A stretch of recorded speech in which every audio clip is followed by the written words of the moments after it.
आज हम दिल्ली सल्तनत में प्रशासनिक स्थिति देखेंगे कि कैसी दिल्ली सल्तनत में प्रशासनिक स्थिति थी। 12वीं सदी के अंत तक तुर्कों ने उत्तर भारत में अपना शासन जमा लिया था, क्योंकि उत्तर भारत में पहले राजपूत राज्यों से अलग थे और वहाँ केंद्र की सत्ता मौजूद थी। जैसे आज के समय में सिक्किम में सीधा नियंत्रण केंद्र के हाथ में ही सिक्किम का, वैसे ही उस समय दिल्ली सल्तनत उत्तर भारत का भी केंद्र के पास ही नियंत्रण था। केंद्र में राजा सबसे शक्तिशाली होता था, क्योंकि उसके पास राजनीतिक शक्ति, सैन्य शक्ति और न्यायिक शक्ति मौजूद थी। वो लोगों को न्याय भी देता था और लोगों की समस्याओं को समझकर उनका समाधान भी करता था। राजा के समय एक समस्या यह भी थी कि उत्तराधिकारी को लेके संघर्ष होता रहता था।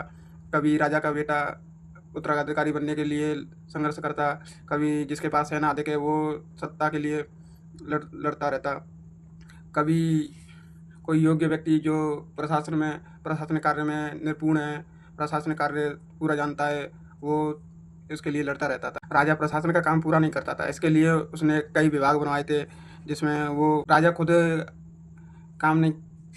खुद काम नहीं करता था। इसके लिए उसने कई विभाग बनाए थे, कई मंत्री होते थे, जिसमें सबसे महत्वपूर्ण था वजीर। वजीर का मुख्य काम था कि आय व्यय को देखना और सेना की देखभाल करना।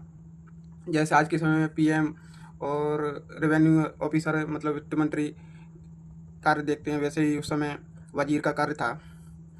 इस समय आय का मुख्य स्रोत एक ही था, वो था खेती। अगर खेती होगी तभी सरकार को आय प्राप्त होगी, नहीं तो नहीं होगी।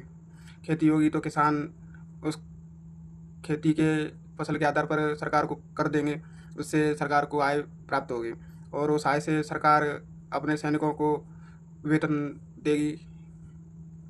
राजा ने सेना की नियुक्ति के लिए, सेना के रखरखाव के लिए एक अलग से विभाग भी बनाया था। जैसे अलाउद्दीन ने अपनी सेना की रख पहचान के लिए उसने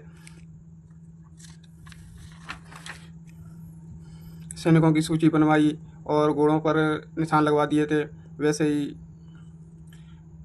उत्तर भारत में भी केंद्र में भी राजा करता था। सुल्तान ने अलग अलग विभाग बनवाए, जिसमें धार्मिक मामलों के लिए अलग विभाग था, जिसे हम दीन रिसालत कहते हैं। सूचना पत्राचारों के लिए अलग विभाग था, जिसे हम इस्लामिक भाषा में दीवान इंसा कहते हैं। गुप्तचरों के लिए, गुप्तचर व्यवस्था के लिए एक अलग विभाग था, जो बाहर की सीमा और अंदर की सीमा की जानकारी रखता था, यानी राजा को बाहर की और अंदर की सेना की जानकारी देता रहता था। और शाही कारखानों के लिए भी एक अलग से विभाग था। शाही कारखानों में कपड़े, हथियार और फर्नीचर जैसी वस्तुएं बनाई जाती थी। सार्वजनिक निर्माण विभाग भी था, जिसमें नहरें, सड़कें, भवन आदि बनाए जाते थे। ये सार्वजनिक विभाग का कार्य था। यह खासतौर पर यह काम फिरोज शाह तुगलक ने भी किया था। अब हम देखते हैं कि दिल्ली सल्तनत में प्रशासनिक स्थिति के बाद स्थानीय शासन कैसा था। इसमें राज्यों को अलग श्रेणियों में बांटा जाता था। राज्य के बाद सूबा यानी जिला, सूबा के बाद सिक यानी कि तहसील, तहसील के बाद परगना होता था। परगना जिसे हम आज के समय में ग्राम पंचायत कहते हैं। सूबा के अधिकारी का कार्य होता था कर वसूलना और कानून व्यवस्था को लागू करना। वहीं परगना को 3 श्रेणियों में बांटा जाता है, जिसमें सरपंच जो कि कर वसूलने का काम करता था, गांव का मुखिया जो कि गांव की स्थिति को संभाल कर रखता था, गांव में कोई विवाद न चढ़ जाए ऐसी स्थिति को संभाल कर रखता था। तीसरा चरण है पटवारी, जो कि ज़मीनों का रिकॉर्ड रखता है, ज़मीनों की पूरी जानकारी रखता है।